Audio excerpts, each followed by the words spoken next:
Good evening to all student. आज ये class न तो 11 का है और ना ही 12 का है, ना कोई टारगेट के लिए है। ये केवल आज आपको ये बताने के लिए है कि आपको कैसे पढ़ाई करनी है और किस तरह से आपको मेहनत करना है ताकि आप अपने लक्ष्य की ओर तेजी से आगे बढ़ सकें। आज का ये क्लास उस सभी स्टूडेंट के लिए बहुत ही महत्वपूर्ण होगा जो अभी ये सोचकर चल रहे हैं कि अभी तो बस आराम से घर में खाना है, जब मन होगा क्लास करना है, बस कोई टाइम टेबल नहीं है। लेकिन बहुत सारे स्टूडेंट अभी ऐसे भी हैं जो एकदम टाइमली आज भी पढ़ाई कर रहे हैं जैसे पहले क्या करते थे। अभी ये जो समय फरवरी के बाद जो स्टार्ट हुआ है कोरोना का, जिसको हम लोग कोविड-19 के नाम से जान रहे हैं, ये कोई शंका नहीं है कि इससे पूरी दुनिया बहुत ज्यादा प्रभावित हुई है। दुनिया का हर सेक्टर प्रभावित हुआ है, चाहे वो कल कारखानों का हो, चाहे वो रोजी रोजगार का हो, चाहे वो पढ़ाई लिखाई का हो, चाहे किसी भी प्रकार का हो, हर मामला प्रभावित हुआ है इसमें, क्योंकि ये लंबे समय तक लॉकडाउन का मामला आया है।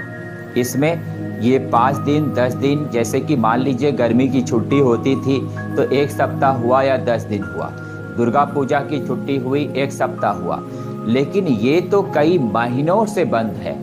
इसमें अगर सबसे ज्यादा नुकसान हुआ है तो एजुकेशन को हुआ है, सबसे ज्यादा नुकसान शिक्षा जगत को हुआ है। पिछले दिन देश के एक बहुत बड़े जानकार मनमोहन सिंह ने कहा कि एक पीढ़ी शिक्षा के नाम से वंचित रह जाएगी। और ये पीढ़ी का मतलब क्या है? अब मनमोहन सिंह भले प्रधानमंत्री के तौर पर एक रिमोट कंट्रोल के रूप में काम कर रहे हों, लेकिन मनमोहन सिंह में बहुत प्रतिभा है।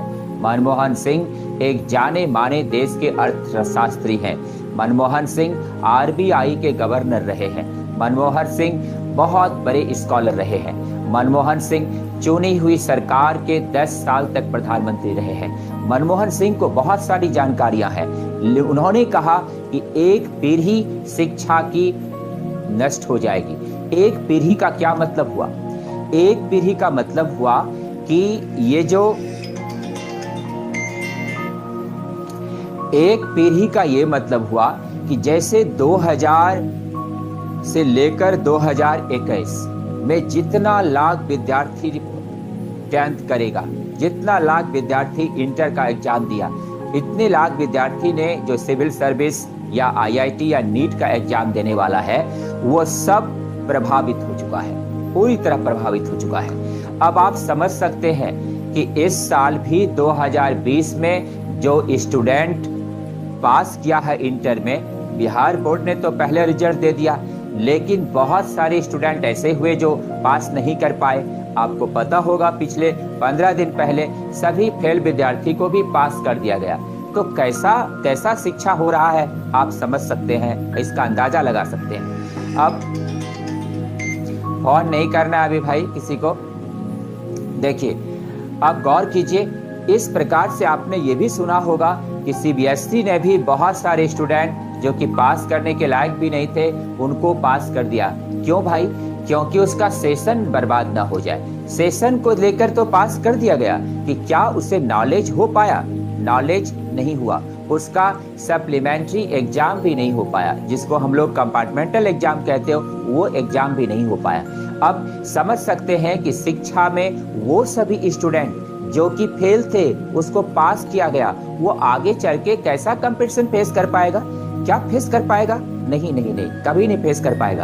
अब आप समझ सकते हैं, आप में से भी बहुत ऐसे स्टूडेंट हैं जो ये सोच रहे हैं कि 2021 का एग्जाम होगा या नहीं होगा। बहुत सारे ऐसे भी हैं, लेकिन आप मत भूलिए, आपका भी एग्जाम होगा और अवश्य होगा।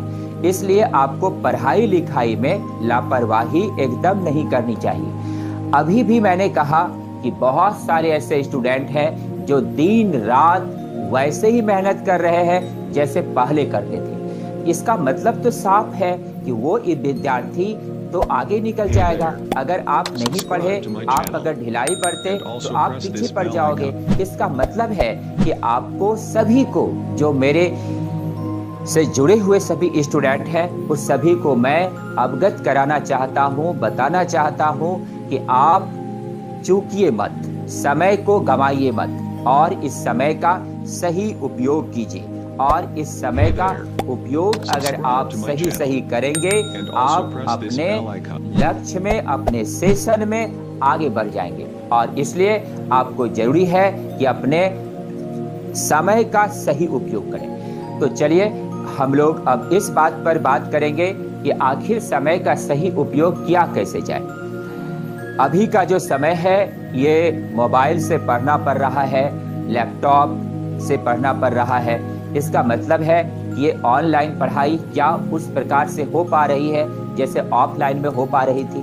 तो एक दिन मैंने आपको कहा था कि पहले जैसे हम लोग संतुष्टि के साथ पढ़ा रहे थे, जितना सिस्टमैटिक वे में आप सब सामने होते थे, पढ़ाते थे, वो जो कॉन्फिडेंस था, वो कॉन्फिडेंस तो साफ है कि आपको भी मोबाइल देख कर नहीं लग रहा होगा। लेकिन फिर भी समय के साथ आपको चलना ही